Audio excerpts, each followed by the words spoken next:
sebelumnya kita sudah belajar bagaimana caranya membuat automation test di web UI. Kali ini kita akan belajar bagaimana cara membuat automation test untuk API. Tapi sebelum itu, kita harus mengetahui kenapa kita perlu testing API.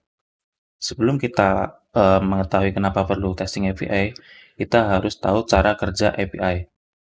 Secara singkat dari diagram berikut, cara kerja API yaitu dari webnya si klien atau app mobile si klien mengirimkan sebuah request ke server, yaitu melewati API. Nah, dari request yang klien ini ditransfer oleh API, lalu diterima server. Dari server, lalu memberikan respon, kemudian diolah lagi oleh API, kemudian kembalikan responnya ke si user. Dalam sebuah API, biasanya ada beberapa komponen yang diperlukan. Yang pertama yaitu URL.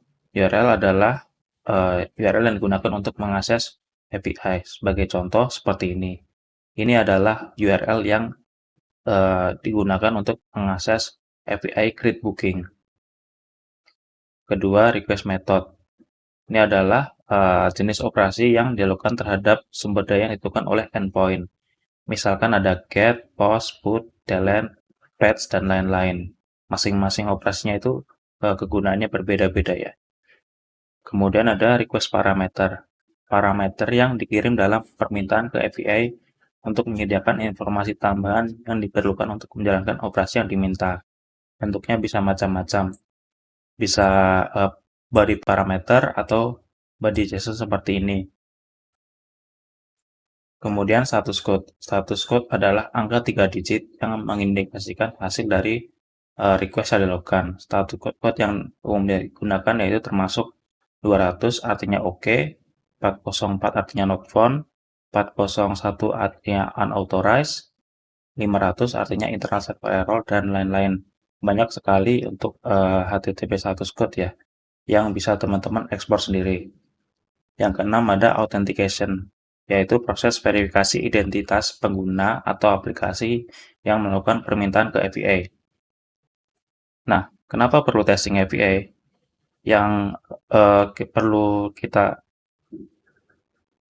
Kenapa perlu testing API? Di sini saya membaginya menjadi dua hal besar, yaitu memastikan fungsionalitas yang konsisten seperti pada umumnya dan keamanan. Di sini saya punya contoh case terkait dengan keamanan. Misalkan dari diagram tadi kita sudah tahu bahwa dari sisi klien itu mengirimkan sebuah request menuju API, lalu request tersebut dikirim ke database atau server. Nah, dari server dia merespon balikannya, kemudian diproses oleh API, kemudian baru dibalikan oleh si API ini kepada klien.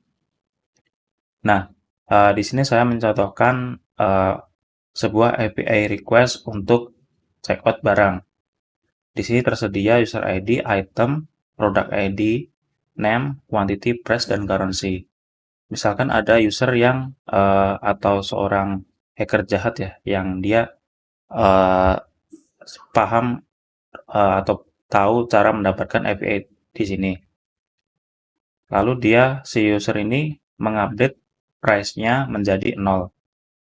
Nah, ketika ini dikirim, maka jika tidak ada validasi di API, tentu si user akan bisa membayar dengan harga 0.